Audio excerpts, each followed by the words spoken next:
tremenda. Aliás, a palavra de Deus, toda ela, é poderosa, não é? Nós temos experimentado a cada dia do poder dessa palavra de vida eterna. E é interessante esse capítulo 8 aqui de Atos, porque foi quando veio a perseguição e a igreja de Jerusalém começou a ser dispersa pela Judéia, pela Samaria, até chegando a nós, nos confins da terra. E sabe o que é interessante? Que em Atos 1:8, quando Jesus está subindo para o Pai, quando Jesus está sendo assunto aos céus, Jesus ele fala as suas últimas palavras. E ele diz assim: vocês receberão poder ao descer sobre vós o Espírito Santo, para e ser-me-eis testemunhas, tanto aqui em Jerusalém, como ali em toda a Judéia, como acolá em Samaria, até os confins da terra. Mas sabe o que aconteceu com a igreja? Do capítulo 1 de Atos até o capítulo 8, a igreja entrou, na verdade, num ciclo de zona de conforto. Porque a igreja não saiu de Jerusalém. A igreja não fez o que Jesus falou que ela deveria fazer quando ela recebesse o Espírito Santo. No capítulo 2, logo a seguir ao que Jesus fala, que eles receberiam poder para serem testemunhas até os confins da terra, eles recebem o poder do Espírito Santo, mas ficam concentrados ali em Jerusalém. Aí no capítulo 8:1, vem o que eu li aqui, uma grande onda de perseguição. Diga comigo, perseguição. E não foi só uma perseguiçãozinha, foi uma onda grande de perseguição que começou naquele dia e varreu, irmãos. Olha a palavra, varreu a igreja de Jerusalém. Todos eles, com exceção dos apóstolos, foram dispersos pelas regiões da Judéia e de Samaria. Ora, agora eu pergunto para você nessa manhã, quem levou o evangelho de Jesus Cristo, o evangelho do reino de Deus para Jerusalém?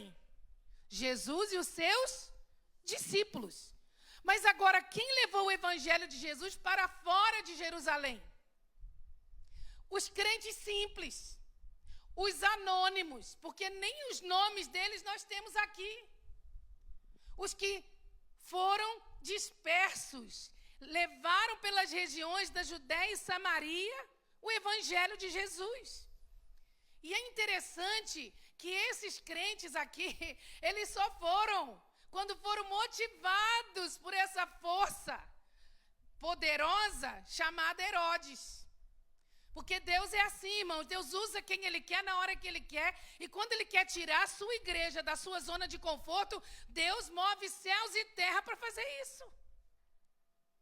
E aqueles que foram sendo dispersos e fugindo da perseguição, eles não perderam de vista quem eles eram. Eles iam levando o evangelho de Jesus Cristo, anunciando o evangelho do reino. E isso é muito interessante. Onde eles iam, eles entendiam que era Deus que estava lhes levando. E hoje, em nossos dias, nós temos que ter essa consciência e nos dispormos para o Senhor, porque nesses últimos dias Deus vai usar todos.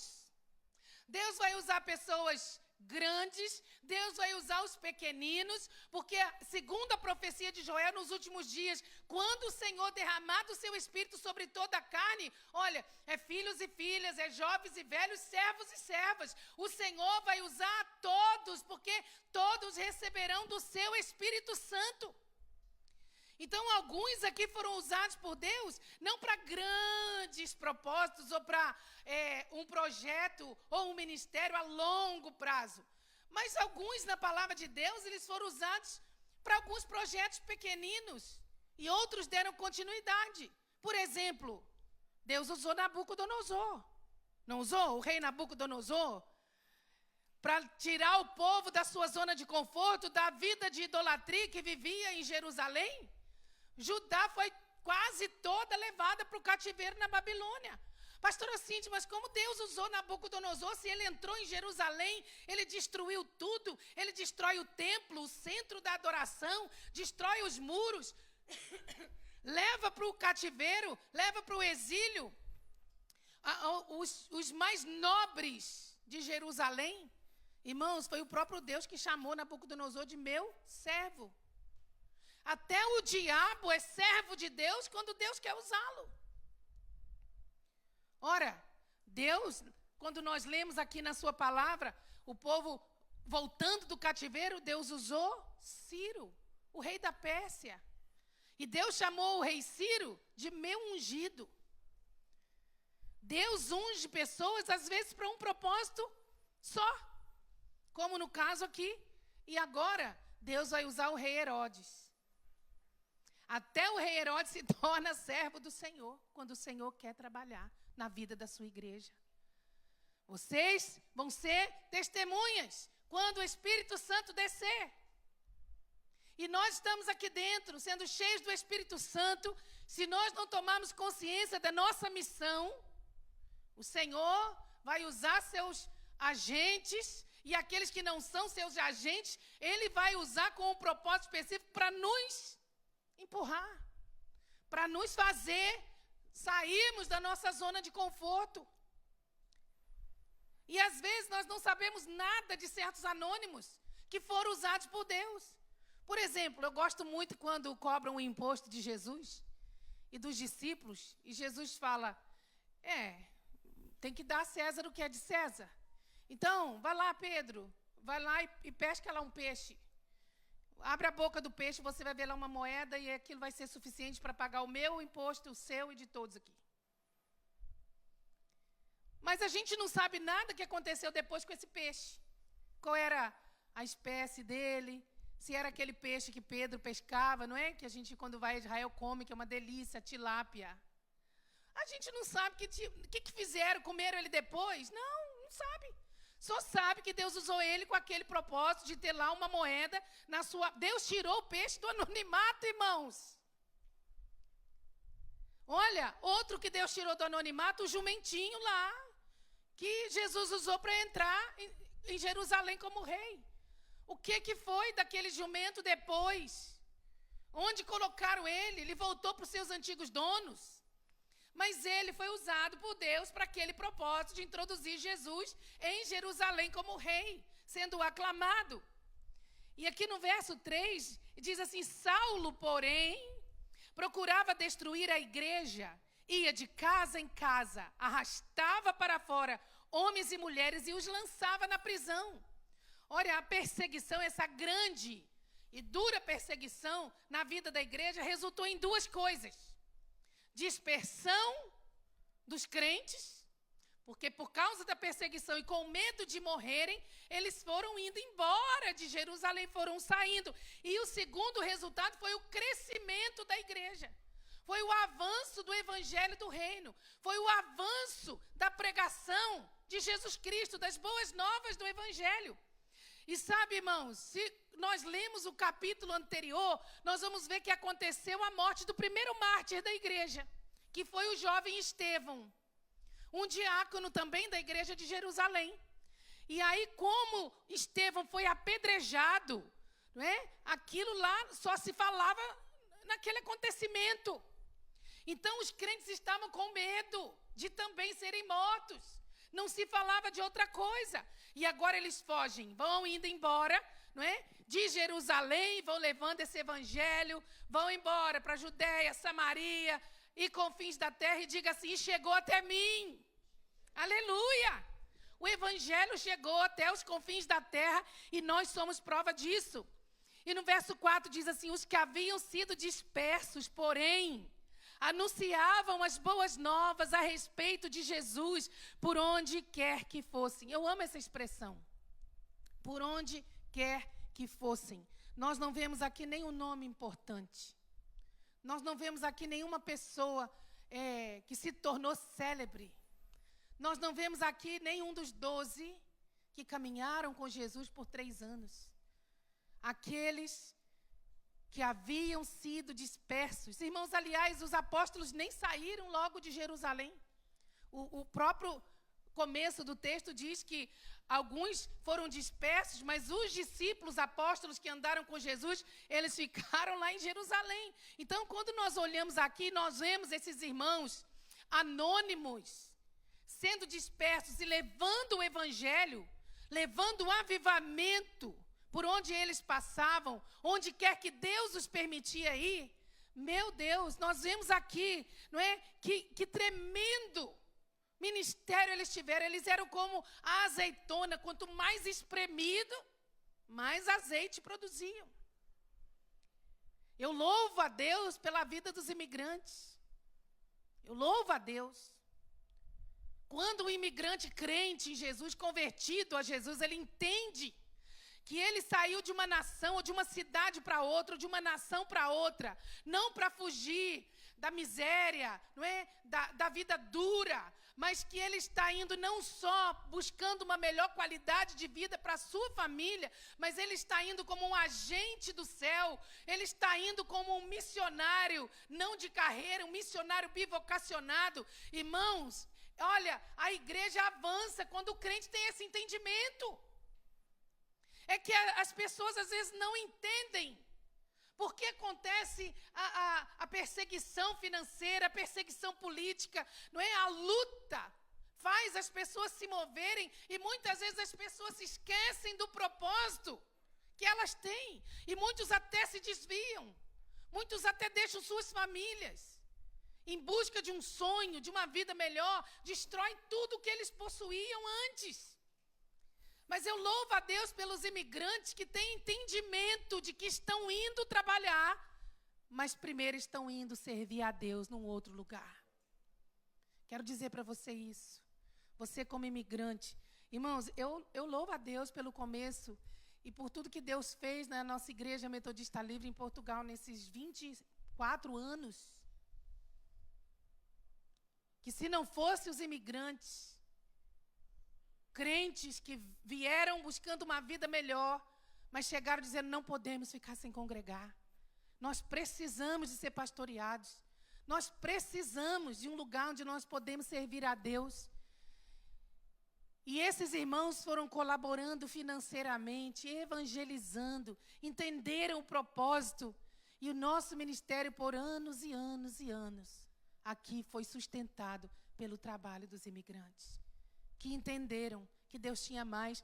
Tanto que nós temos em nossa casa ministerial, não somente aqui, em nossa casa ministerial em Portugal, pastores, mestres, estrangeiros que se tornaram nacionais, mas vieram trabalhar com o propósito, Senhor, antes de mais. Quero buscar o Teu reino, avançar o Teu reino, Senhor, nessa terra. E esses irmãos, eles não se desalinharam.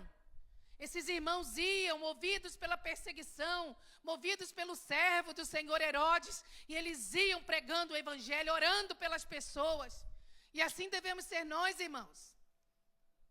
Sexta-feira, fomos no Fórum Almada, eu, o pastor Eduardo, a pastora Laís, o pastor Santiago e o Pedrinho. E eu disse assim, pastor Eduardo, vai lá. Eu não disse pastor Eduardo, eu não chamo ele de pastor, né? Só no púlpito que eu chamo ele de pastor, irmãos. Eu disse, Eduardo, vai lá...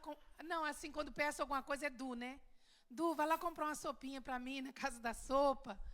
E aí, a pastora Laís pediu também o Santiago para comprar lá, o pastor Santiago para comprar um gelado. E estávamos sentadas nós duas e o Pedrinho. Aí chegou um rapaz jovem, assim, muito até bem aparentado. Chegou, olhou para nós e disse, olá, boa tarde, posso fazer uma oração por vocês? Estava assim no fórum. Aí eu disse assim, claro, pode. Aí ele, muito prazer, eu chamo-me Daniel e sou missionário da missão tal. Aí eu falei, ai, Daniel, vem cá orar por nós então. Nós também somos cristãs, somos até pastores da igreja tal, Metodista Livre. Aí o rapaz sentou e ficamos ali conversando. Ele falando da missão dele, do grupo que veio junto com ele já há muito tempo, que está... Esse grupo está em 2 cidades, em Torres Vedras e está em Lisboa, e eles têm vindo ao Fórum Almada orar pelas pessoas, e passa, a pessoa fala que quer oração, senta e conversa sobre o Evangelho, fala sobre o amor de Deus. E eu pensei assim, meu Deus, todos nós deveríamos ser dessa forma, todos nós deveríamos aproveitar as oportunidades. Se você chega e fala, posso fazer uma oração, e a pessoa fala, não, muito obrigado, tá bom, que Deus abençoe, sacode o pó dos pés, como Jesus falou, e vai à sua vida. Mas sempre vai dar resultado, irmãos, a palavra do Senhor nunca vai voltar para o Senhor vazia. E aí aquele rapaz pegou meu Instagram e tal, aí quando eu cheguei em casa tinha uma foto, ele mandou para mim uma foto de mais pessoas que ele disse que queria orar lá, E pessoas que me conheciam, que eu também conheço, pessoas de outras igrejas. Então, ele encontrou um monte de crente. Mas olha o poder que tem os crentes sentadinhos ali, orando, em plena praça de restauração, de alimentação. E aí ele orou por nós, e quando nós íamos orar por ele, o Pedrinho disse, eu quero orar. Aí ele até orou e disse, pensou o pastor Pedro. Eu disse, talvez já colocou você como pastor e tal. Então, foi bênção. Então, assim, nós temos de ter esse entendimento, irmãos. Sabe? Olha, aquela família na Bíblia de Elimeleque e Noemi, eles eram imigrantes. Emigraram de Belém porque havia fome em Belém, havia miséria, não tinha condições daquela família sobreviver. Vamos para Moabe, vamos emigrar. E lá eles emigraram. E olha, nós conhecemos a história de alguém que Deus olhou e falou, vou tirar do anonimato essa moça chamada Ruth. Então, essa família, pelo menos, trouxe um fruto para Deus, um fruto. Que foi casada com um dos filhos lá de Elimeleque e de Noemi.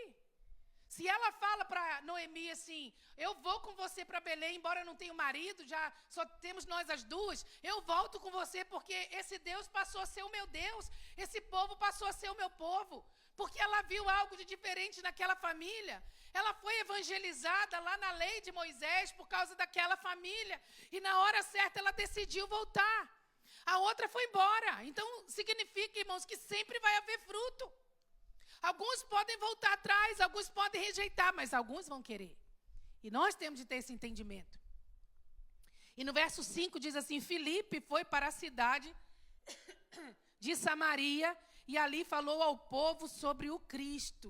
Uau, quem é esse Filipe aqui? Não vamos confundir esse Filipe aqui com aquele Filipe, discípulo de Jesus. Esse não é o Filipe apóstolo, né? Que Jesus falou que foi lá e trouxe Natanael para o Senhor. Não é o Filipe que nós lemos aqui tantas vezes nos evangelhos, que ajudou Jesus, não é? Na multiplicação dos pães lá e dos peixes, não é? Porque foi ele que falou, Senhor, nós não temos o que comer. Não, irmãos, esse Filipe aqui era realmente um anônimo. Não era uma pessoa famosa. Sabe o que ele era? Um dos 7 diáconos da igreja de Jerusalém.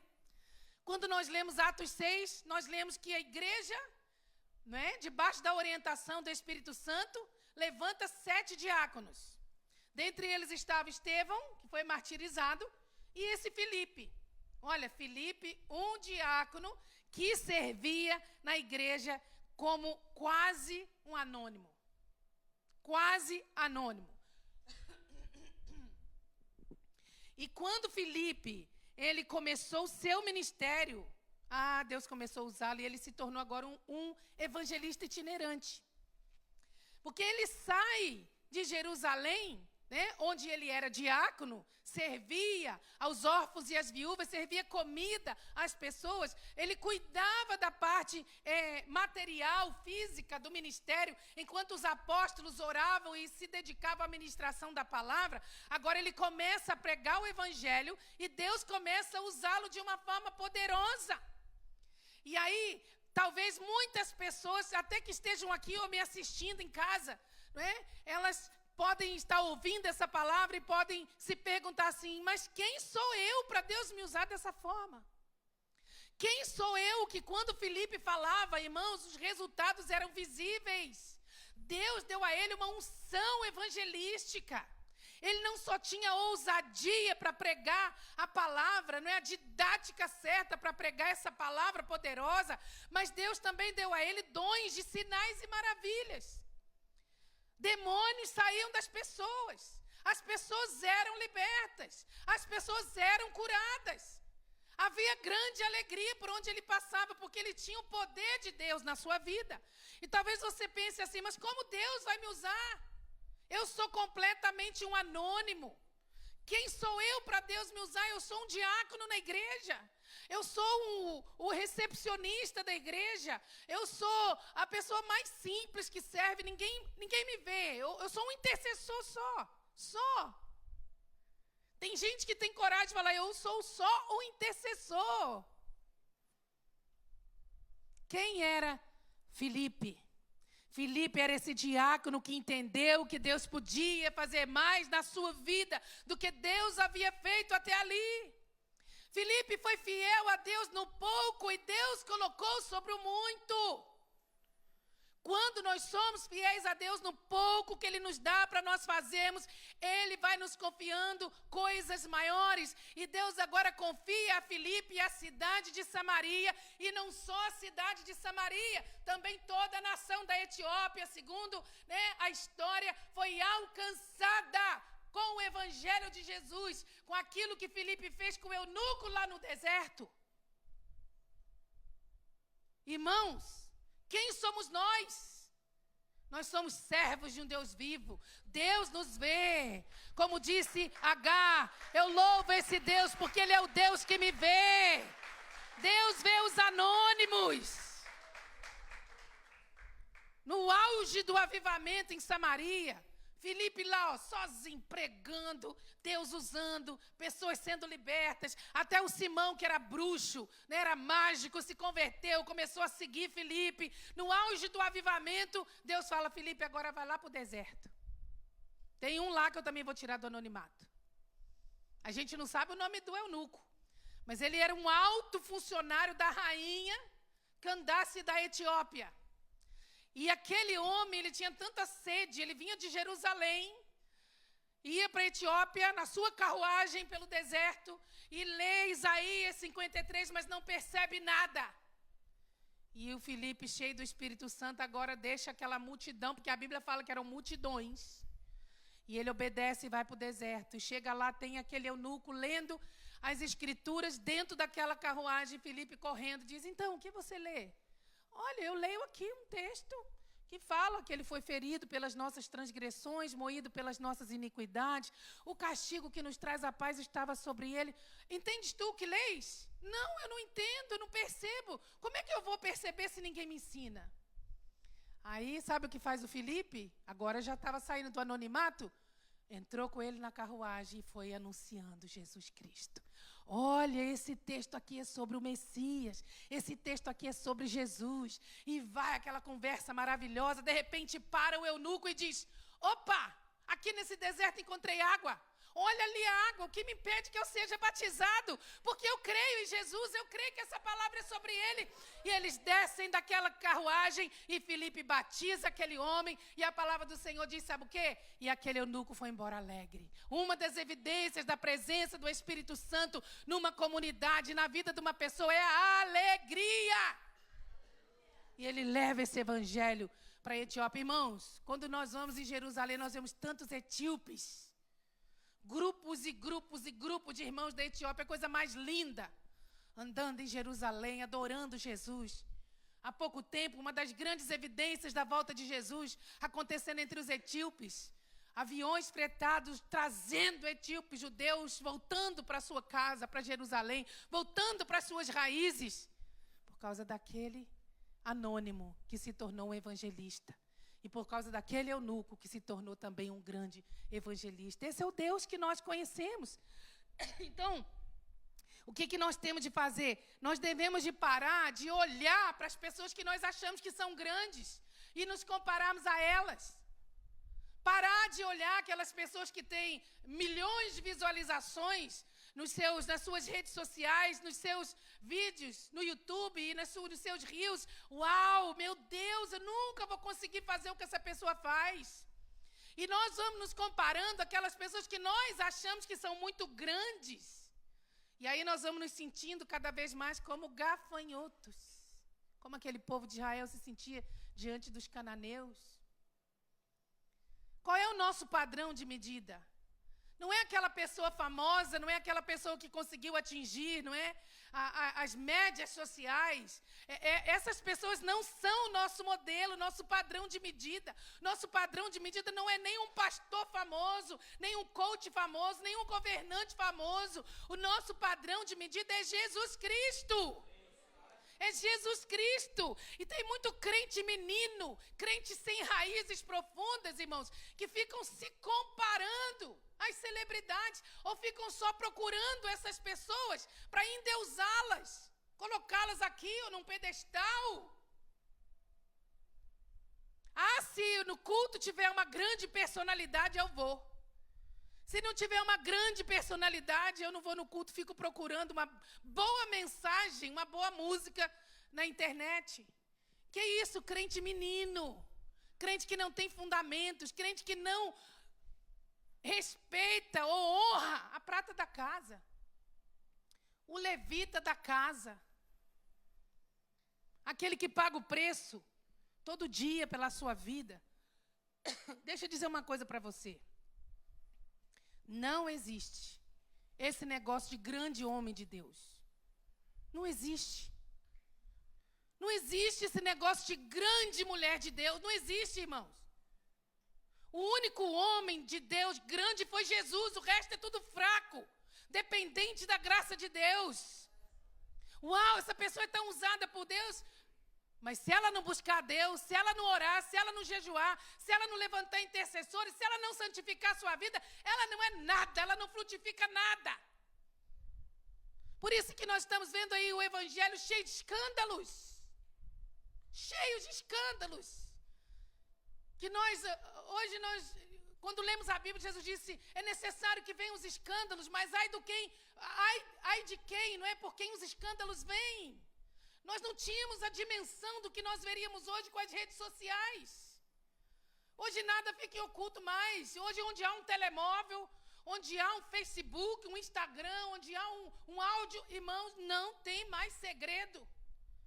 E nós ficamos chocados com tanto mau testemunho, porque, uau, aqueles que nós endeusávamos caíram.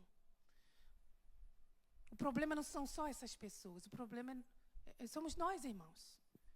Nós colocamos uma expectativa naqueles que têm nome, quando, na verdade, Deus está usando nos bastidores os anônimos. Versos 6 a 8 diz assim, quando as multidões ouviram sua mensagem, né, a mensagem do Filipe, lá o anônimo que Deus começou a tirar do anonimato, e viram os sinais que ele realizava, deram total atenção às suas palavras. Muitos espíritos impuros eram expulsos e, aos gritos, deixavam suas vítimas. E muitos paralíticos e aleijados eram curados. Por isso, houve grande alegria naquela cidade. Olha, os sinais que Filipe fazia, não é? Esses sinais fizeram com que as pessoas de Samaria dessem total atenção à sua mensagem. Nós precisamos de buscar isso, irmãos, mais do que nunca. Nós não precisamos de sinais para nós crermos, mas lá fora o mundo precisa. E esses sinais seguirão os que crerem. Nós temos, Senhor, me ajuda a ter sinais na minha vida. Me ajuda quando eu orar por um colega de trabalho, Senhor, ele vê resultado da minha oração. Me ajuda, Senhor, quando eu der uma palavra para uma pessoa na fila do supermercado, ou na fila do banco, ou em qualquer lugar onde eu estiver. Senhor, me ajuda que aquela palavra possa arder no coração daquela pessoa. Alguma coisa possa mudar na sua vida, uma chave possa mudar, virar na sua vida. Porque aquela pessoa vai se tornar mais aberta para ouvir o evangelho através da nossa vida. E aí Filipe estava ali, houve muita alegria, por quê? Porque as pessoas deram atenção à sua mensagem, porque viram os sinais. Então, as evidências da chegada do evangelho, do reino, numa cidade, numa comunidade, irmãos, estão aqui, ó, libertação, diga comigo, libertação. Diga assim, salvação. Diga assim, curas e alegria. Será que o evangelho que nós temos pregado tem gerado isso? Libertação, salvação, curas e alegria.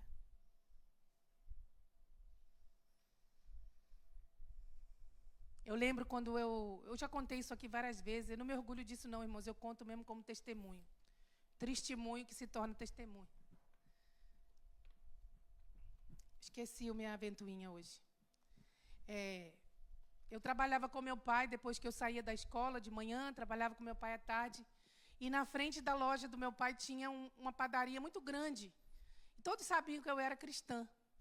E aí, um dia ficou uma mulher endemoniada lá dentro. E eles começaram a me gritar. Cindy, corre aqui para orar, porque aqui a pessoa está partindo tudo aqui dentro. Está endemoniada. E eu, irmãos, que vergonha. Sabe o que eu falei? Pega um balde de água fria e joga nela que passa.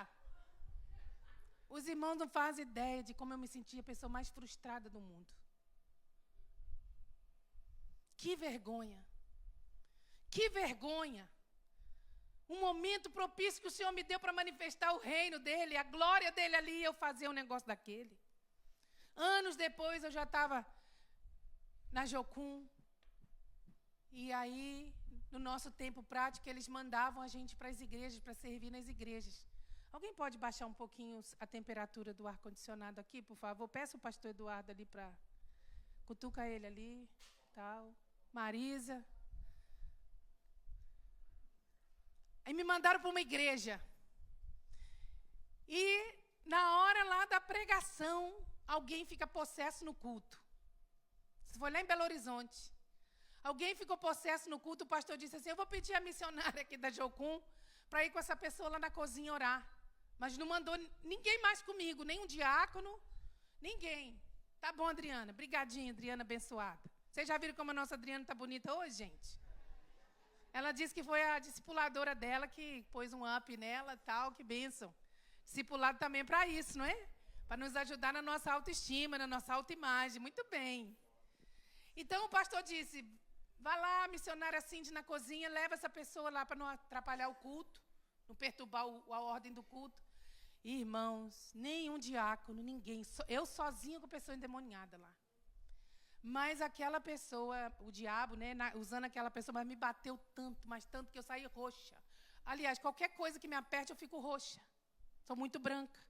Mas eu saí partida. Depois daquele dia, eu disse, eu não aceito mais isso, Eu disse que era para jogar água lá na pessoa, agora está aqui, essa pessoa me bateu. O pastor não mandou ninguém comigo para me ajudar, e eu saí toda roxa. Mas claro que a pessoa, né, depois de orar muito, a pessoa me bateu muito, depois ficou calma, né? Ficou lá. Não sei se ela foi liberta, não sei se ela deu continuidade na vida com o Senhor. Mas eu me senti também frustrada. Sabe, uma grande oportunidade para eu exercer autoridade espiritual e eu deixei aquilo acontecer, né? Mas aqui com Felipe não era assim, não. Olha, Felipe tinha autoridade. Felipe tinha poder na sua palavra, na sua mensagem. Porque, irmãos, mensagem do evangelho que não liberta não é evangelho. Mensagem do evangelho que não salva não é o evangelho. Mensagem do evangelho que não traz cura não é o evangelho. Não é o evangelho de Jesus. Mensagem do evangelho que não traz alegria não é o evangelho de Jesus. Não é? E olhamos para o Felipe, aqui o diácono Felipe, que se tornou nesse evangelista, o que ele tinha para entregar para o Senhor além de um coração disposto? O que você acha que ele tinha? Eu sei o que ele tinha, está aqui na Bíblia. Ele tinha respeito, ele era cheio do Espírito Santo e ele tinha sabedoria. Porque ele não foi ungido lá como diácono da igreja de Jerusalém? Quais eram os requisitos dos diáconos? Atos 6, verso 3 diz assim, olha, escolham 7 homens respeitados. Um diácono tem de ser uma pessoa respeitada. Um diácono tem de entender que ele é um representante não só daquela igreja, mas um representante de Deus naquela comunidade. Irmãos, eu quando era adolescente, eu e os jovens da nossa igreja, nós tínhamos um medo do pastor, mas mais do que do pastor, nós tínhamos muito medo do diácono. Tinha um diácono. Meu Deus, olhávamos para o diácono, quando chegávamos na igreja, na porta, ele sempre estava sério. Que medo daquele irmão. E eu acho que não era só medo, era respeito. Nunca ouvi um mau testemunho daquele homem. A sua família, a família temente a Deus, não ficava com conversinha aqui e ali. Não tinha 2 palavras. Não falava uma coisa aqui, daqui a pouco falava outra. Homem modesto, temente a Deus, homem de respeito.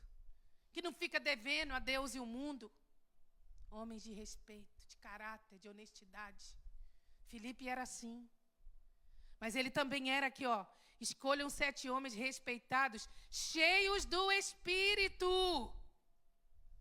Um diácono tem de ser cheio do Espírito Santo de Deus. Porque senão ele não dá conta do seu chamado. Ele não dá conta de cuidar de uma igreja. Para ser braço do ministério do altar, não consegue. Até tem, né, aquela brincadeira que fazem, né? Submetei-vos a Deus, resisti ao diácono e ele fugirá de vós. Perdão, viu, irmão? Nossos diáconos são uma bênção. Ninguém vai resistir vocês, não. Mas tem que ser cheio do Espírito Santo. E Filipe era. Mas também tinha que ser cheio de sabedoria. Olha, escolham 7 homens respeitados, cheios do Espírito e de sabedoria. Homem sábio, com discernimento. Não tinha uma palavra hoje ou amanhã, um sentimento hoje ou amanhã, não. Pessoa de sabedoria. Não ficava jogando conversa fora. Normalmente, quem fala muito é pobre de ideias, não é? Não é isso que a gente ouve? E não tem um fundo de verdade? Irmãos, pessoa sábia observa mais do que fala. Presta atenção nisso. Pessoa sábia observa mais do que fala. As pessoas não costumam valorizar e respeitar quem fala muito. Tem de ter sabedoria. E nos versos 12 e 13, aqui o resultado, ó. No entanto, quando Filipe lhes levou a mensagem depois dos sinais, não é, e maravilhas, sobre as boas novas do reino de Deus e sobre o nome de Jesus Cristo, eles creram. E como resultado, muitos homens e mulheres foram batizados. O próprio Simão, não é, aquele mágico, ele creu e foi batizado. Começou a seguir Filipe por toda parte, admirando-se dos sinais e milagres que ele fazia. Como eu já falei, não é? Os milagres foram abrindo as portas para que o evangelho pudesse ser pregado e Filipe tivesse um ministério tremendo. E o que aconteceu com os discípulos conhecidos, famosos? Pedro, Tiago, João no barquinho. Onde eles estavam? Enquanto um anônimo levava um grande avivamento para Samaria. Verso 14 fala assim, ó, quando os apóstolos em Jerusalém souberam que o povo de Samaria havia aceitado a mensagem de Deus, porque era algo inusitado, não é? Enviaram para lá Pedro e João. Chegaram lá, já tinha um avivamento todo pronto. E eles ficaram pouco tempo lá, porque eles voltaram para Jerusalém de aldeia em aldeia, orando pelas pessoas. Devem ter aprendido, né, alguma coisa com Filipe. Eu não sei se a igreja mandou para lá para ajudar o Filipe ou para averiguar realmente o que estava acontecendo lá, né? Através da vida de um quase anônimo. Mas eu quero perguntar para você. Você se sente um anônimo? Diante de tantas pessoas que são conhecidas ou fizeram a história, você se sente uma pessoa anônima? Quantos anônimos nós vimos Deus, não é, usar de uma forma poderosa? O pastor Júnior leu aqui na hora da oferta. Eu acho que Jesus olhou lá no gasofilácio, né? Olhou lá naquele espaço, naquela sinagoga e disse, vou tirar essa senhora viúva do anonimato. Não vou fazer questão de pôr o nome dela, mas a história dela vai ser contada. E hoje nós ouvimos aqui uma tremenda lição, uma tremenda aplicação para a nossa vida através do que aquela mulher que Deus tirou do anonimato, ela fez. Deu da sua pobreza tudo o que ela possuía. Enquanto os ricos e poderosos davam um pouquinho, davam muito, mas o coração estava longe de Deus, aquela mulher deu um pouquinho, mas que significou muito. Olha para a serva de Naamã. Deus olhou para ela, aquela menina, e disse, pois eu vou tirar essa menina do anonimato. Ela vai se tornar serva lá do Naamã, do comandante sírio lá.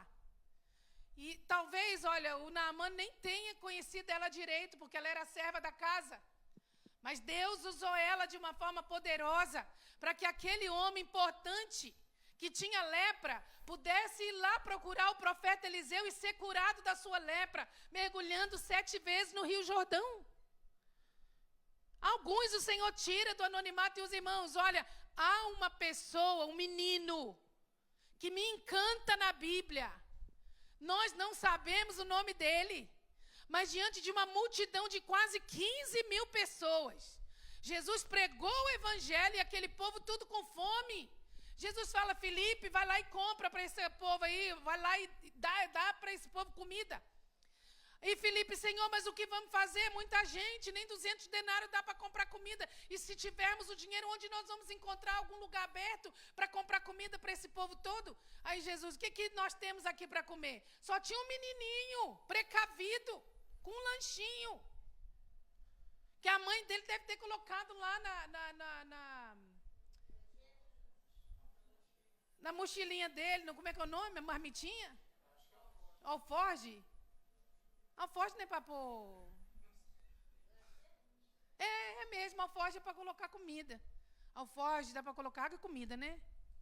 Pronto, irmão, não quero entrar nessa questão que eu não estou certa, não. O que é alforge, se dá para pôr água ou comida. Mas vou falar do que é importante, que o menininho estava lá, com 5 pães e 2 peixinhos. Aí, Jesus, eu vou tirar esse menino do anonimato, vou usar a vida dele. E ele dá o lanchinho para Jesus, e Jesus agradece. Jesus, ele não multiplicou, Jesus só orou e começou a partilhar. Olha o poder que há na partilha. Eu partilho um pedacinho com você, aquilo ali multiplica, você partilha com outro, e daqui a pouco 15 mil pessoas, porque eram 6 mil só homens, 5 mil só homens e mulheres. Só homens. E as mulheres e as crianças? Olha, dá até mais, talvez, de 15 mil. 5 pães e 2 peixinhos. Jesus usou aquele menino sem nome. Não sei se vinha de uma família importante, se o pai dele era um grande chefe de uma sinagoga, se ele era filho de algum dos discípulos. A gente não sabe nada daquele menino. Mas Deus usou ele no seu anonimato para que uma grande história pudesse ser contada. O que dizer de Davi, que estava lá por detrás das malhadas? Completamente anônimo. Tão anônimo até para os seus irmãos e seu pai, que quando o profeta Samuel chega para ungir um dos filhos de Jessé como rei, todos os filhos vão entrando e se assentando à mesa, menos Davi. E Deus vai rejeitando todos eles. Samuel, não é esse. Samuel, esse tem aparência de rei, eu acho que é esse que eu vou ungir. Não é esse. Samuel, você está como todos os homens, olhando por fora, olhando a aparência. Eu olho para o coração. Ainda tem um que não veio. E Samuel disse, não vamos nos assentar, enquanto o seu outro filho não chegar. Enquanto o anônimo não chegar aqui. Ah, tem lá um que está cuidando das ovelhas. Está lá atrás das malhadas.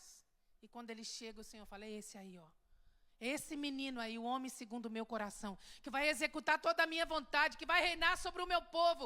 E é no trono dele que o Messias vai se assentar e vai reinar para sempre. É ele. É ele que vai começar uma dinastia em Israel que jamais será quebrada. E se tornou nesse homem tão importante. Eu vivia no anonimato também, irmãos. Olha, quem além de Deus ia me escolher? Eu não sei se aqui temos essa expressão, um bicho do mato. Tem? Eu era um bicho do mato. Bicho do mato, Luísa. Hã? Mais é brasileiro, mas aqui também fala bicho do mato, né? A Mimi falou que aqui também fala bicho do mato. Bom, bicho do mato aqui lá no Brasil é jeca tatu. Uma jeca tatu. E eu vou dizer para os irmãos a verdade, eu amo anonimato. Eu gosto do anonimato. Eu gosto de estar nos bastidores. Isso aqui é só por Deus, irmãos, que eu faço. Eu gosto de ter alguém aqui pregando, liderando e eu só atrás ajudando. Sustentando, apoiando, ensinando, dizendo vai, vai. Desde menina eu fui líder. Mas sempre, eu nunca gostei de evidência. Eu sou a pessoa mais tímida que você pode imaginar. Aí você fala assim, pastora Cindy é tímida? Me leva na sua casa para você ver. Estou brincando, não me leva, mas eu só estou dando um exemplo. Como Paulo fala para o povo, né? Vocês dizem que eu sou rude nas palavras e quando eu estou em presença, eu sou agradável. É mais ou menos assim o colérico. Tem que fazer? Vamos fazer. O Senhor está comigo, vamos lá. Irmãos, eu dou pernada no diabo, dou soco no diabo, eu faço tudo. Mas na vida normal, uma medrosa. Nada de aventura. Eu gosto mesmo do anonimato. Mas o Senhor foi lá e tirou essa servinha que vos fala do anonimato. Deus faz isso com alguns. E hoje o Senhor, pela sua graça, está aqui me usando para falar o seu coração. Mas, hoje a Cindy, ela é de certa forma uma pessoa conhecida. Ontem o Lucas saiu comigo, do pastor Santiago, e disse assim, pastora Cindy, a senhora é famosa no Google, hein? Eu falei, sou, Lucas? É, pastor, eu fui lá para o Cindy Ângelo. Nossa, saiu tanta coisa da senhora. Livros e um monte de coisas. Eu falei, é mesmo? Eu não imaginava. Aí eu pensei assim, quando eu estava vindo embora. Mas a Cindy não faz nada sozinha. Se a Cindy não tem essa equipe de intercessores, se a Cindy não tem aqueles parceiros lá na América que sustentam ela por 25 anos já, se a Cindy não tem uma igreja maravilhosa como essa, com obreiros valorosos, obreiros que servem a Deus com voluntariedade, quem seria a Cindy, irmãos? Não seria nada, seria a Jeca Tatu, que sempre foi, a bicho do mato, que sempre foi. É um missionário, vai, sim, ele ganha nome, porque ele vai, planta uma igreja, ele vai, ganha almas, ele vai, batiza. Ele vai, como o pastor Moisés está lá, compramos um terreno, é o nome dele que vai. Mas se não for aqueles que estão atrás, segurando as cordas, sustentando, o missionário vai para o abismo salvar almas. Mas se não tem alguém que está aqui segurando as cordas para ele descer, ele não vai trazer nenhum fruto, ele vai morrer.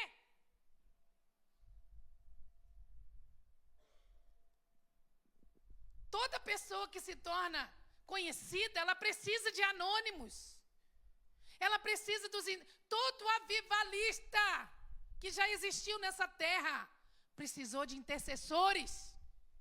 Oh, o grande Billy Graham, o evangelista do nosso século, ganhou mais de 600 milhões de almas para Jesus.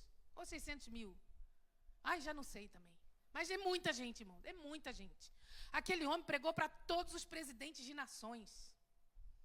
Mas quem era o Billy Graham sem os intercessores? Quem era o Billy Graham sem aqueles que levavam lá as ofertas e diziam, meu irmão, compre a sua viagem para você ir para tal país. Aqui está, ó, a semente da sua vida. É como a história do João chinês. Vamos chamar ele de João chinês, mas um irmão chinês. Lá numa cidade remota da China, muitos anos atrás, se converteu a Jesus Cristo. E o povo lá da sua vila faziam gozação com ele. Ei, João chinês, você agora é cristão. Pois, João chinês, fala pra gente aqui.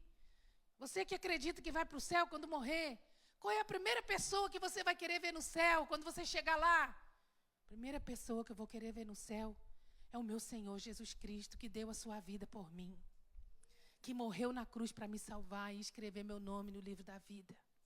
Ah, é? E a segunda pessoa que você vai querer ver lá no céu? A segunda pessoa que eu vou querer ver no céu é o missionário que veio falar do evangelho para mim. E eu me converti a Jesus. Ah, e a terceira pessoa que você quer ver lá no céu? A terceira pessoa que eu quero ver no céu foi aquele irmão que ofertou para que o missionário pudesse chegar até mim. Irmãos, o trabalho dos anônimos para o mundo não tem galardão, mas Deus vê. Não é em vão aquilo que nós fazemos para Deus. Deus, Ele vê. Como Jesus viu aquela viúva pobre analisando e olhando naquele gasofilácio as pessoas que traziam suas ofertas. Jesus, Ele vê aquilo que fazemos. Jesus, Ele vê quantas vezes dobramos os nossos joelhos e intercedemos. Jesus vê quantas vezes nós não queremos fazer, mas nós dizemos, Senhor, vou te dar um sacrifício de louvor hoje e eu vou fazer. E obedece, chorando. Jesus vê e Ele recompensa. Os intercessores, eles são os pilares do ministério. Onde estão os pilares? Aqui por acaso nós vemos? Nós só vemos porque não quisemos colocar mais um pouquinho, mais uma camada de parede para escondermos isso, porque senão nós teríamos menos espaço. Mas normalmente ninguém vê os pilares de uma construção. Mas estão lá os pilares. E o que sustenta a casa são os pilares. Eu creio no potencial desta casa, irmãos. Eu creio no potencial desse ministério. Há muita gente anônima aqui que Deus vai tirar do anonimato. Nesses últimos dias, o Senhor vai tirar do anonimato. A palavra do Senhor nos diz: Senhor, por que Ele nos escolheu? Por que Jesus escolheu você? Rui, por que Jesus te escolheu, Rui? Pensa comigo, Rui. A Marisa escolheu ele porque é bonito, carequinha e tal, tem um bom porte, corre. Por que Deus te escolheu, Bruno? Por que Deus te escolheu, Ronaldo? Por que Deus te escolheu, João? Por que Deus te escolheu, Eduardo? Por que Deus te escolheu, Bernardo? Por que Deus escolheu a Cindy? Irmãos, muitos e muitos anos eu lutei buscando uma resposta intelectual. Sabe, uma resposta lógica, uma razão lógica do porquê Deus foi lá e escolheu aquela jeca tatu, aquela bicho do mato. Mas eu nunca entendi logicamente porque Deus havia me escolhido. O que eu tinha para o Senhor me escolher? E aí eu cheguei a uma conclusão dentro da palavra. Porque Deus escolhe as coisas loucas desse mundo para confundir as sábias. Porque Deus escolhe as coisas que não são para confundir as que são. E ponto final. Para mim é resposta que basta. E assim estamos nós. Então eu louvo a Deus porque alguns o Senhor tira do anonimato. Como Amós, Amós capítulo 7, 14. Quem foi Amós antes de ser profeta? Olha, ele mesmo fala aqui. Amós respondeu: eu não sou profeta, nunca fui treinado para ser profeta. Sou apenas um boiadeiro e colhedor de figos. Mas o Senhor me tirou de junto de meu rebanho e disse: vá e profetize ao meu povo Israel. E nós temos um livro na Bíblia chamado Amós. Deus fez de um boiadeiro um profeta. Deus fez de um cultivador de figos um profeta. Onde você está? Na sua sala como esteticista? Como pedicure, manicure? Como um professor? Como um advogado? Como um pedreiro, um construtor? Como uma empregada doméstica? Onde que você está? É ali que está o seu chamado. É ali, naquele lugar que o Senhor quer usar a sua vida, como aqueles que foram sendo dispersos e iam levando a palavra de Cristo, a mensagem do Evangelho do Reino. Deixa Deus fazer de você, de um simples cidadão, um evangelista. Deixa Deus fazer de você aquilo que Ele quer. Irmão, no tempo que o Senhor der para você naquele lugar, frutifique para Deus naquele lugar, naquele tempo. Olha, Filipe não ficou para sempre morando em Samaria. A Bíblia fala que ele foi morar num lugar maravilhoso depois. Ele foi morar em Cesareia Marítima. Meu Deus, um lugar maravilhoso e lindérrimo. Quem fala isso foi Lucas lá, quando relata Atos 21, 8. No dia seguinte, prosseguimos para Cesareia e nos hospedamos na casa de Filipe, o evangelista, um dos 7 que tinham servido na igreja em Jerusalém. Carlos, será que ele tinha uma casa na praia? Uma casa de frente, não é? Para aquele mar maravilhoso, de onde o apóstolo Paulo sai para as suas missões? Aquele lugar onde pela primeira vez o Espírito do Senhor desceu sobre os gentios na casa de Cornélio. Lá morava o Filipe. Só que o Filipe não só ele era usado por Deus, mas Deus também tirou a sua casa do anonimato. Olha no verso 9 a seguir. Ele tinha 4 filhas solteiras que profetizavam. Toda a família de Filipe servia a Deus entregando a mensagem. E nós, irmãos? E nós? O tema dessa mensagem, se você prestou atenção, é anônimos, mas não no céu. Essa deve ser nossa aspiração. Eu não quero ser um anônimo no céu. Eu posso ser um anônimo na terra, mas não um anônimo no céu. Eu quero ser conhecido no céu. Eu quero que Jesus me conheça intimamente. Mas eu também quero conhecer Jesus intimamente. E quando, à medida, não é, que eu for sendo conhecido no céu, eu também vou sendo temido no inferno. E aí nós vamos cumprir nosso chamado. Amém? Vamos ficar de pé. Deus abençoe todos que nos assistiram até agora. Que Deus abençoe sua vida grandemente. Domingo estamos de volta.